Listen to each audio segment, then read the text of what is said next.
वालेकुम। Welcome to maths by आमना। हम differential equations को सॉल्व कर रहे हैं, उनके सॉल्यूशन फाइंड करने के डिफरेंट मेथड्स कर रहे हैं। हमने सबसे पहला मेथड किया था सेपरेबल। नेक्स्ट हमारा मेथड है होमोजीनियस डिफरेंशियल इक्वेशन, जैसे कि आपको नजर भी आ रहा होगा। ठीक है, अब जो ये होमोजीनियस डिफरेंशियल इक्वेशन है, अब ये किस तरह के डिफरेंशियल इक्वेशन है, क्वेश्चन तो यही है। और इसका सलूशन किस तरह का होगा। ऐसी इक्वेशन जो कि हमारे पास हो M D X plus N D Y is equals to zero, वो हमारे पास होगी होमोजीनियस डिफरेंशियल इक्वेशन। याद रखना है आपने, एम और एन आपके पास एक्स और वाई वेरिएबल के फंक्शंस होंगे, और एम और एन आपके पास होमोजीनियस फंक्शन होने चाहिए सेम डिग्री के। क्वेश्चन तो यहाँ पे यही आ जाता है कि होमोजीनियस फंक्शन होते कौन से हैं।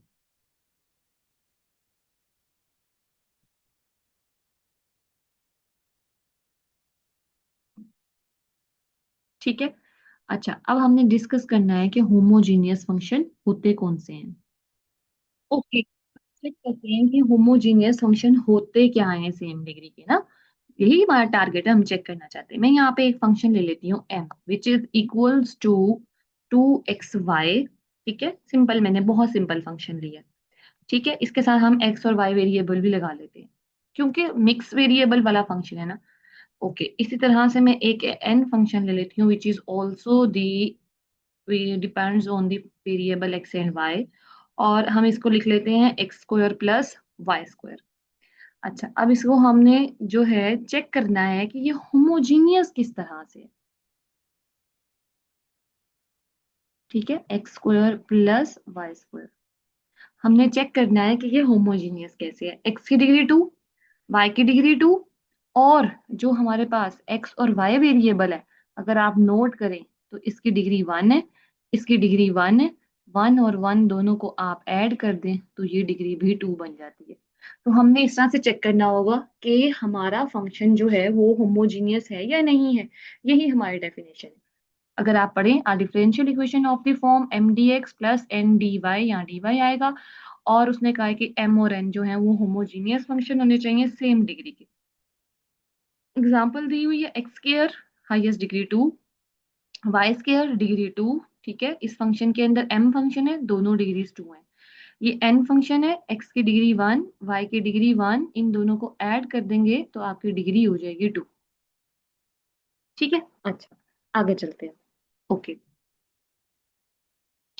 मेथड चेक करते हैं कि इसका मेथड क्या है। ठीक है, इंपॉर्टेंट तो मेथड भी है। मेथड को चेक कर लेते हैं। Method of solution. नंबर 1, आपने आइडेंटिफाई करना है कि एम और एन होमोजीनियस हैं या नहीं है। ठीक है। नंबर 2, आपने क्या करना है, y को v एक्सपोर्ट करना है। नंबर 3, आपने इसको डिफरेंशिएट करना है विद रिस्पेक्ट टू x। ठीक है, यहां से आपके पास dy बाय डी एक्स निकलेगा, जो कि इक्वल होगा v as it is, x का derivative 1 plus second as it is, और फर्स्ट फंक्शन का डेरिवेटिव dv ओवर dx। ठीक है, आपने क्या करना है, अपनी इक्वेशन को पुट करके सेपरेबल बनाना है। ठीक हो गया, पुट करेंगे। Put in original equation. ठीक है, देन आप इसको सेपरेबल बनाएंगे। देन आप इसको इंटीग्रेट करेंगे। देन आप जब इंटीग्रेट कर लेंगे तो जहां जहां पे v होगा उसकी जगह पर y बाय एक्स पुट करेंगे। ये आपका मेथड रहेगा, आपने इस मेथड को जो है वो याद रखना है। ठीक है, आपका ये मेथड रहेगा, आपने याद रखना है। ये आपके 7 प्रोसेस हैं, इनको आपने याद रखना है। अच्छा, अब ना जो आपकी बुक के अंदर उन्होंने काम किया हुआ है ना, हम जरा उसको भी एक दफा देख लेते हैं, ताकि हमें जब हम यहाँ से क्वेश्चन करें तो हमें जरा कंफ्यूजन ना हो। अच्छा, यहाँ पे उसने क्या किया है, एक एग्जांपल ले ली और यहाँ पे उसने एक्स स्क्वायर से डिवाइड कर दिया। ठीक है, क्योंकि मैंने आपको कहा कि आप y को क्या पुट करेंगे, v एक्सपोर्ट करेंगे। तो जब आप y को v एक्सपोर्ट कर रहे हैं तो इसका मतलब कि v की वैल्यू होगी y बाय एक्स। तो वो इनिशियली ही आपके पास सारी फॉर्म जो है वो y बाय एक्स की फॉर्म में कर रहा है, और देन जहां पे भी y बाय एक्स होगा उसको v पुट कर देगा। तो आपने इससे कंफ्यूज नहीं होना, ऐसा कोई इतनी कोई डिफिकल्ट चीज नहीं है। ठीक है, चले हम एक्सरसाइज की तरफ चलते हैं, हम एक और क्वेश्चन करते हैं इसका। अच्छा, जैसे कि अब हमें क्वेश्चन दिया गया है, लिख लेते हैं यहाँ पर। अच्छा जी, D Y by D X. ठीक है, यहाँ पे आते हैं, हमें जो है वो D Y by D X की फॉर्म में दिया गया है। देख लेते हैं इसमें क्या है।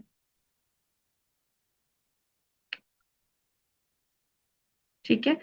अच्छा, यहाँ पे हम अपना क्वेश्चन साथ साथ एंटर करेंगे, वो चीजें अपनी सॉल्व करेंगे। हमारा क्वेश्चन है X square plus 3y square. ठीक है, 3y स्क्वायर, और ये डिवाइड होगा 2xy से।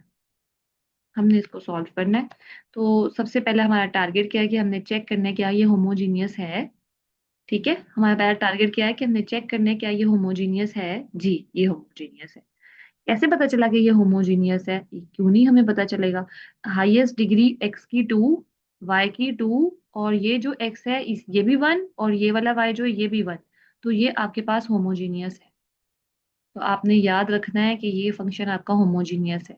तो पहला स्टेप हमारा यही था कि हमने चेक करना था हमारा फंक्शन होमोजीनियस है या नहीं है। ठीक है, तो हमने यहाँ पे बता दिया कि M and N are homogeneous. ठीक है, आप यहाँ बता दें कि m जो है वो आपका कौन सा फंक्शन है और n कौन सा फंक्शन है, वैल्यूज भी बता सकते हैं। याद रखें, जो dx के साथ आएगा वो m होगा, और जो dy के साथ आएगा होगा वो n होगा, यानी कि 2xy आपका n होगा, और -x² प्लस 3y² आपका n होगा। तो अब आपका सेकंड स्टेप क्या था, आपने y को vx पुट करना था, उसको हम डिफरेंशिएट करते हैं जब विद रिस्पेक्ट टू x। तो क्या आएगा, dy बाई डी एक्स का डेरिवेटिव 1, और देन आपके पास क्या आ जाएगा, X D V over D X. अब आपने अपनी जो इक्वेशन नंबर 1 थी ना, इस इक्वेशन नंबर 1 के अंदर आपने अपनी वैल्यूज पुट कर देनी है। ठीक है, यानी कि जहां जहां पे आपके पास y है ना, आपने वहां पे वी एक्स पुट कर देना। तो ये तो आपके पास एक्स स्क्वायर ही आ जाएगा। ठीक है। अच्छा, देन आपके पास यहाँ पे है 3, और y की जगह पर हमारे पास आ जाएगा वी एक्स, और उसकी पावर है हमारे पास 2। ठीक है, डिवीजन में हमारे पास है 2xy। 2x as it is, y की जगह पे आ जाएगा वी एक्स। ठीक हो गया। जब हम यहाँ पे इनकी वैल्यूज लिखेंगे तो हमारे पास क्या आ जाएगा, एक्स स्क्र प्लस, ठीक है, जब ये मल्टीप्लाई करेंगे तो हमारे पास 3v² और x² आएगा। ठीक है, v² और x² आएगा, इस x² को हम यहाँ लिख लेते हैं।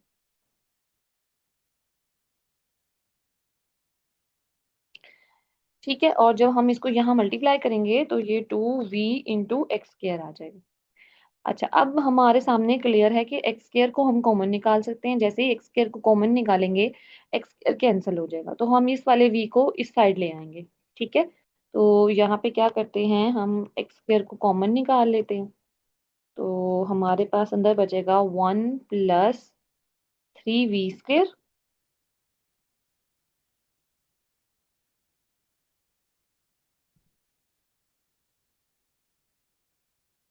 ठीक है, और डिवीजन में हमारे पास आएगा 2v(x²).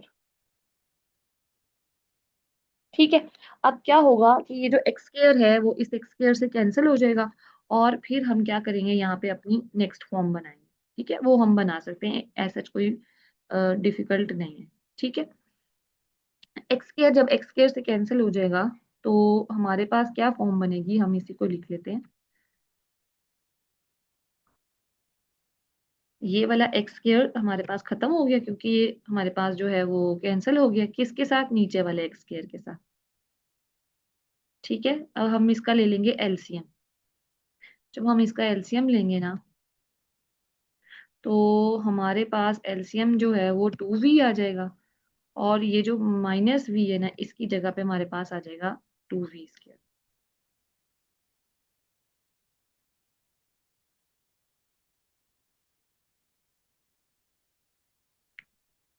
ठीक है,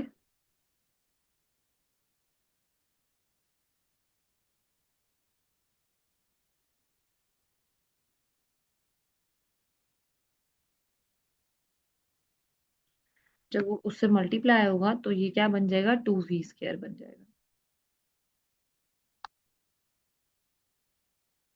ठीक है, और आपको पता है कि जब हम 3 में से 2 को सब्ट्रैक्ट करेंगे तो वो v² आ जाएगा। तो ये आपके पास जो फॉर्म बन जाएगी, लिख लेते हैं यहाँ पर ताकि हमें आसानी रहे। ये हमारे पास आ जाएगी 1 + v² / 2v। ठीक है, 1 + v² / 2v।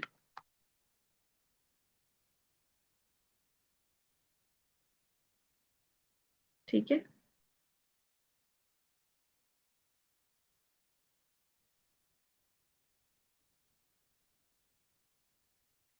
अच्छा, अब आपको नजर आ रहा है कि एक साइड पे सारी की सारी v वाली टर्म्स हैं और एक साइड पर x भी है, dx भी है। हमने इसको सेपरेबल बनाना है।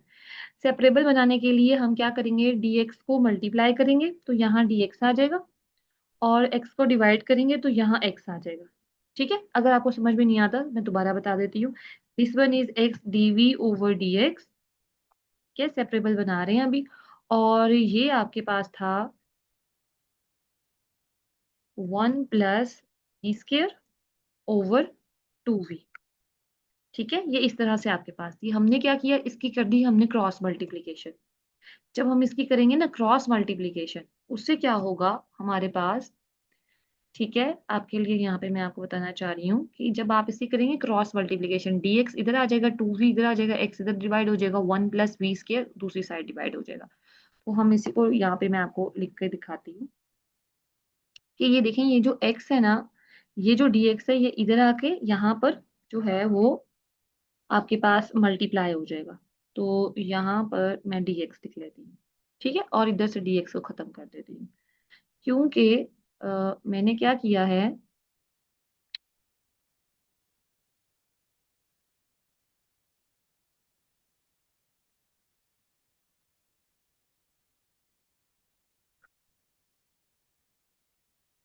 ये जो मेरे पास dx है ना, मेरा एरो नहीं इधर जा रहा।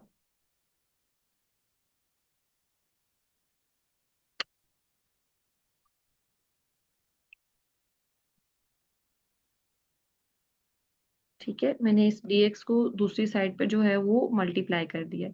इसी तरह से मैंने 2v को यहाँ पे मल्टीप्लाई कर दिया और x को दूसरी साइड पे मैंने डिवाइड कर दिया।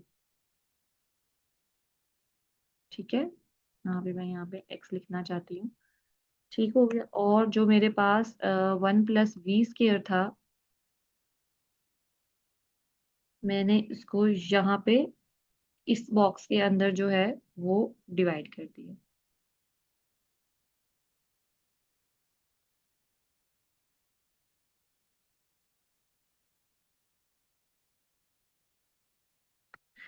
इस तरह से ये मेरी सेपरेबल बन गई है।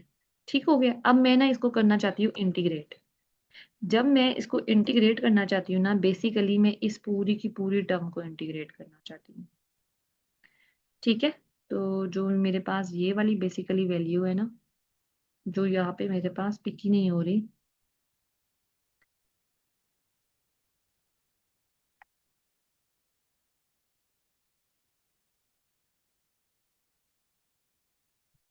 अच्छा, अब ना आपने देखना है कि ये जो आपकी इक्वेशन है, अब आपने इस पे बार बार ध्यान रखना है कि जब आप इंटीग्रेट करेंगे तो याद रखें जो भी नीचे वाला फंक्शन है आपने उसका डेरिवेटिव चेक करना है।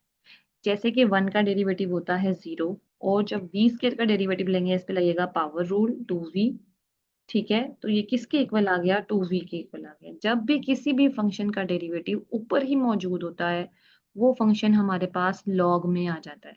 ठीक है, आपने याद रखना है जब भी किसी भी फंक्शन का डेरिवेटिव आपके पास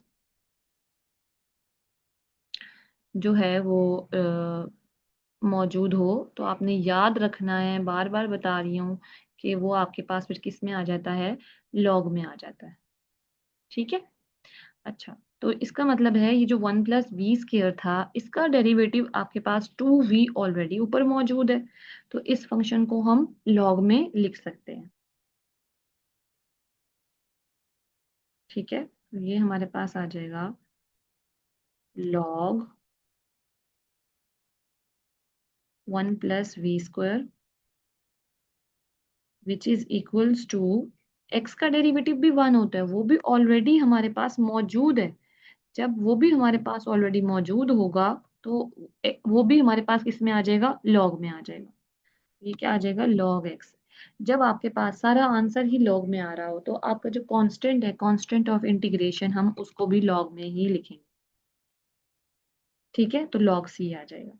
अच्छा, नेक्स्ट आपने याद रखना है कि जब आपके पास लॉग की प्रॉपर्टी क्या कहती है कि जब आपके पास दो वैल्यूज जो हैं वो ऐड हो रही होती हैं, तो उस केस के अंदर आपके पास क्या होता है कि आपकी एडिशन जो है वो मल्टीप्लिकेशन में कन्वर्ट हो जाती है। तो ये जो log x plus log c है, हम इसको लिख सकते हैं log xc।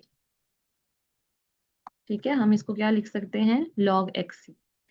ठीक है, इसके लिए हम यहाँ ब्रैकेट यूज कर लेते हैं। देन हम लेंगे एंटी लॉग बोथ साइड पर। हम क्या लेंगे, एंटी लॉग लेंगे। ठीक है, हम यहाँ पे एंटी लॉग ले लेते हैं। ठीक है, हम एंटी लॉग लेते हैं बोथ साइड पर।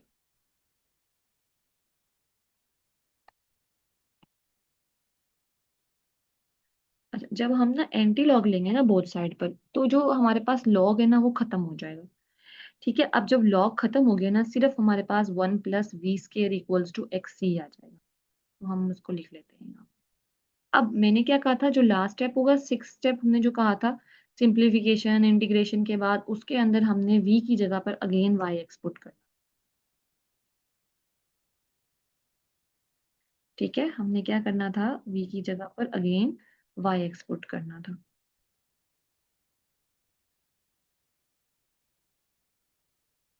तो हम क्या करेंगे, put v equals to y/x। ठीक है, जब हमने अपने y की जगह पर v की जगह पे y/x पुट करेंगे, तो देन हमारे पास हमारी इक्वेशन बन जाएगी। यहाँ पे जरा हम अपनी इक्वेशन लिखते हैं। 1 +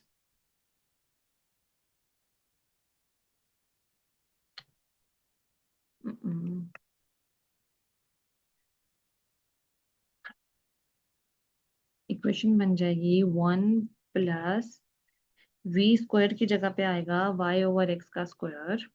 ठीक है, जो मैं लिखना चाह रही हूँ ना वो नहीं आ रहा, बाकी सब कुछ आ रहा है। तो आप जाएंगे सबसे पहले इंसर्ट में। ठीक है, तो हम क्या चाह रहे थे कि हम अपनी इक्वेशन पुट करें, देन 1 + और ये जब हम इसका स्केयर लेना चाहते हैं, क्योंकि y/x जब v की जगह पे पुट करेंगे तो ये हमारे पास बनेगा y² / x²। ठीक है, ये क्या बनेगा हमारे पास, y² / x²।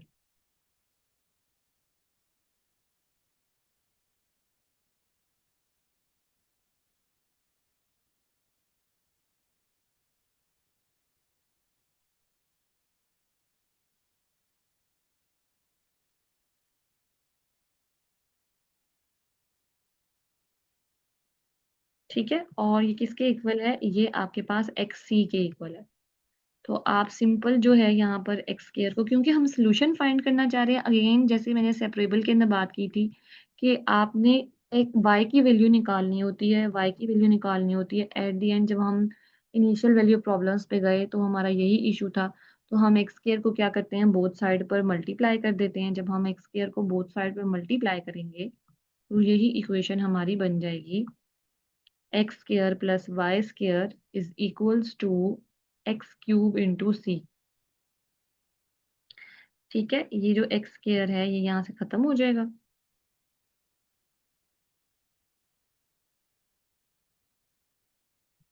ठीक है, और ये जो आपका x है ये क्या बन जाएगा, x³ बन जाएगा। ठीक है, और फिर देन आप इस x² को जो है वो इस साइड ले आएंगे। ठीक है, तो आपके पास y² किसके इक्वल आ गया, ठीक है, आपके पास y² इक्वल आ गया x³ c -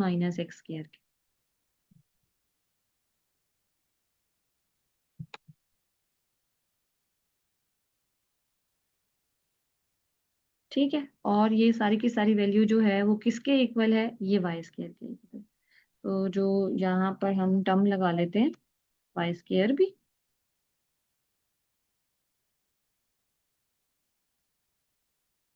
ठीक है। तो ये पूरी की पूरी वैल्यू जो है,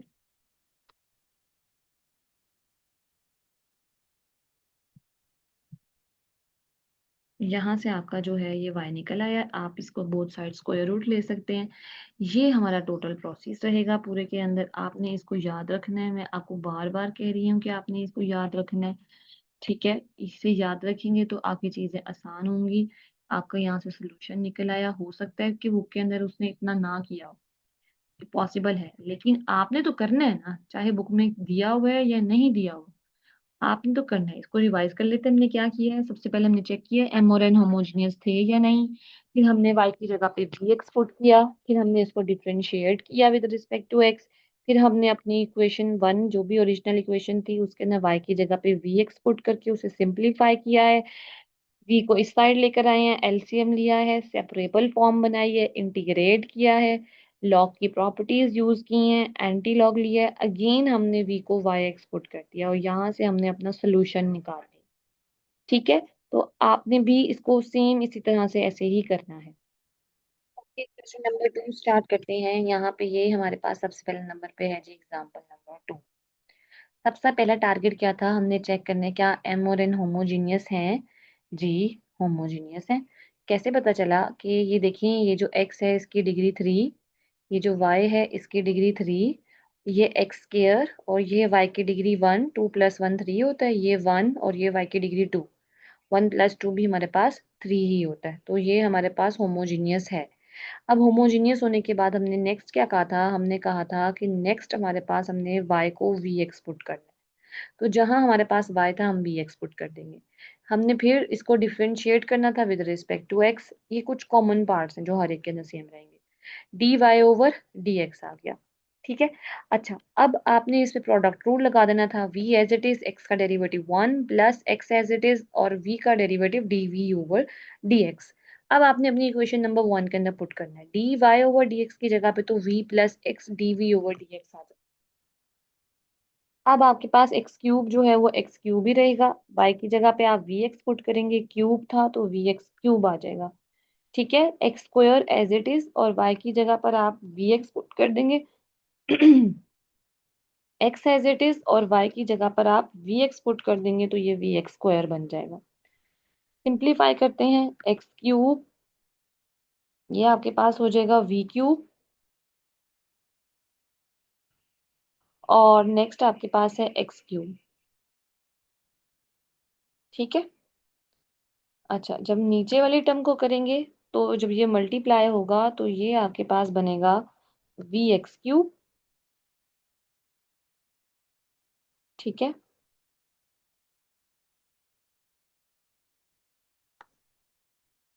और इसी तरह से जब आप वी एक्स का स्केयर लेंगे तो स्केयर बनेगा, और यहाँ पे आपके पास आ जाएगा वी स्केयर एक्स क्यूब, क्योंकि एक्स स्केयर एक्स से मल्टीप्लाई होगा तो एक्स क्यूब आएगा,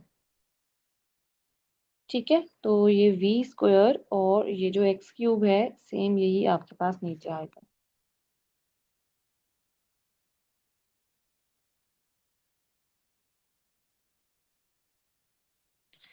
ओके। अच्छा, अब आपको नजर आ रहा है कि आपने एक्स क्यूब को कॉमन निकाल लेना है, तो हम यहाँ से एक्स क्यूब को कॉमन निकाल लेते हैं। अंदर आपके पास बचेगा वन प्लस वी क्यूब, ठीक है। और इसी तरह से आपके पास नीचे एक्स क्यूब दोनों टर्म्स में आ रहा है, तो आप क्या करेंगे, एक्स क्यूब को कॉमन निकालेंगे। पहली टर्म में से v कॉमन आ रहा है और दूसरी टर्म में से आपके पास वी स्क्वायर कॉमन आ रहा है। एक्स क्यूब से कैंसिल हो जाएगा,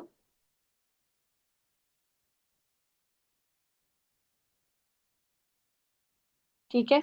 लेफ्ट साइड वाला जो v है वो भी राइट साइड पर आ जाएगा एलसीएम लेने के लिए। ये आपके पास आ गया वी क्यूब, और यहाँ पे आपके पास आ जाएगा v प्लस वी स्क्वायर,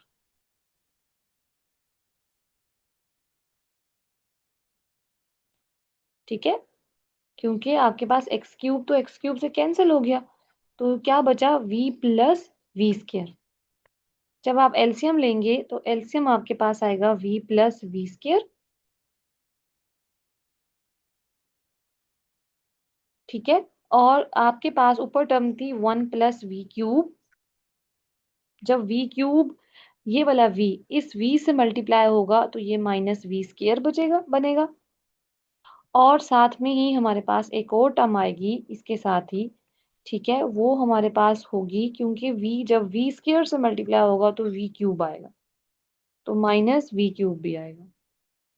अब आपके पास +v³ -v³ से कैंसिल हो जाएगा, और ये आपके पास आएगा 1 - v² टर्म आ जाएगी।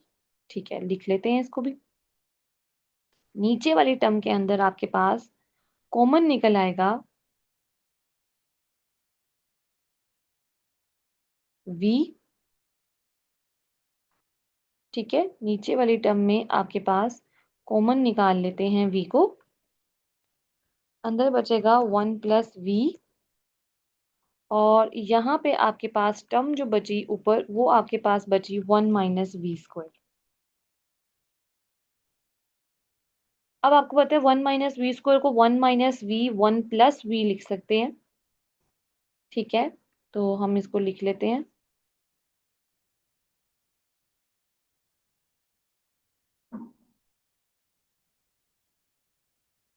1 - v रह जाएगा और 1 + v कैंसिल हो जाएगा।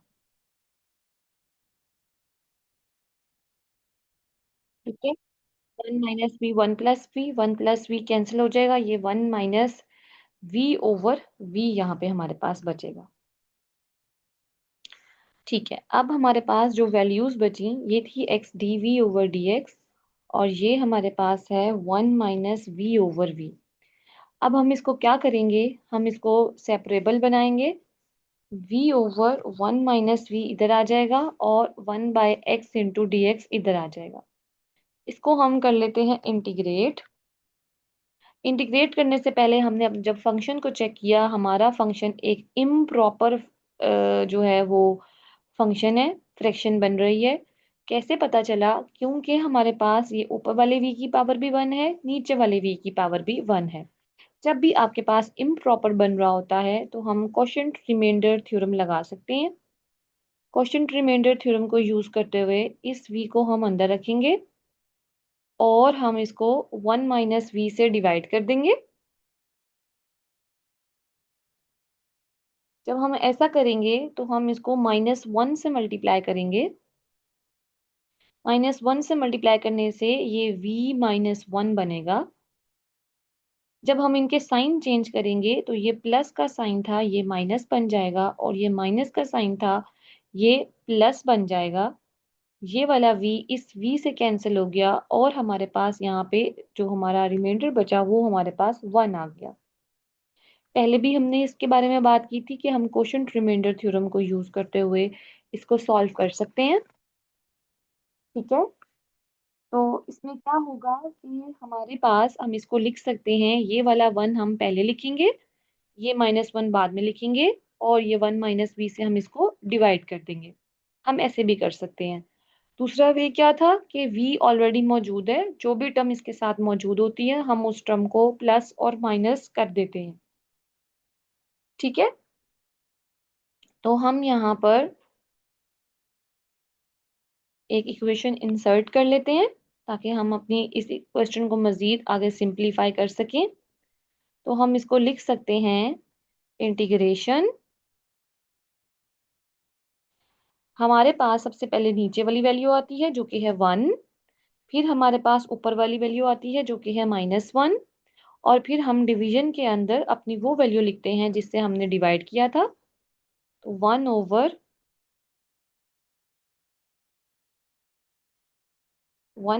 - v आ जाएगा। याद रखें दोनों वैल्यूज के साथ dv आएगा, तो हम इस वाले 1 के साथ भी dv लगाएंगे, क्योंकि हम इसको इंटीग्रेट कर रहे हैं विद रिस्पेक्ट टू v, और हम अपने इस 1 के साथ भी dv लगाएंगे। ठीक है, इंटीग्रेट का साइन दोनों के साथ अलग अलग आएगा, और ये जो हमारे पास इंटीग्रेशन 1/x × dx है, इसको भी हम लिखेंगे एज इट इज।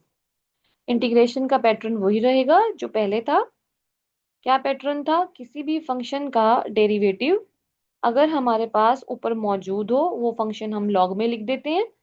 तो x का डेरिवेटिव 1 होता है, 1 का डेरिवेटिव 0 होता है, और -v का डेरिवेटिव -1 होता है, तो ये ऊपर लिखा हुआ है। 1 की इंटीग्रेशन हमारे पास होती है v with respect to v, plus दरम्यान में प्लस का साइन आएगा। 1 - v का डेरिवेटिव -1 ऊपर मौजूद है, तो ये लॉग में आ जाएगा।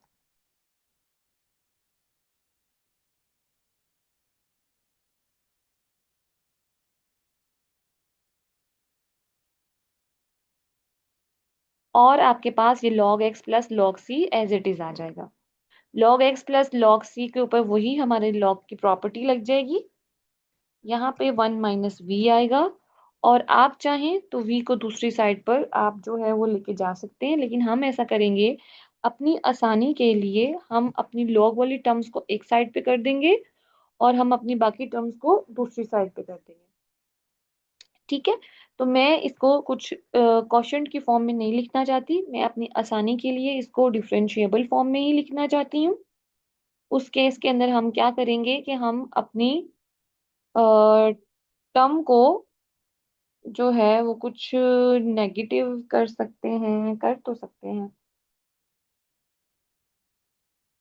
ओके, हम क्या करते हैं कि ये जो हमारे पास log 1 - v है, इसको जब हम दूसरी साइड पर लेके जाएंगे, तो हम इसे नेगेटिव कर देंगे। हम ये काम कर सकते हैं। ठीक है, और हम क्या कर सकते हैं कि हम इसको जगह उधर लेके जाएंगे, नेगेटिव साइन होगा तो डिवीजन की फॉर्म में लिखेंगे। ठीक है, तो यहाँ से v इक्वल हो गया log xc divided by log, आपकी आसानी के लिए पहले नेगेटिव में लिख लेते हैं।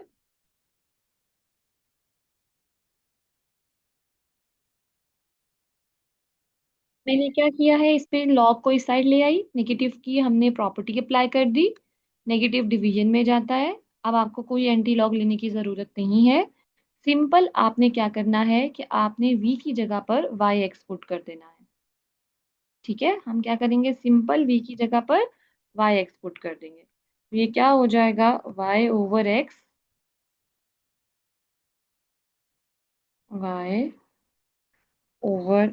इज इक्वल्स टू log, ठीक है, xc/1 - y/x। तो ये आपके पास x ऊपर चला जाएगा।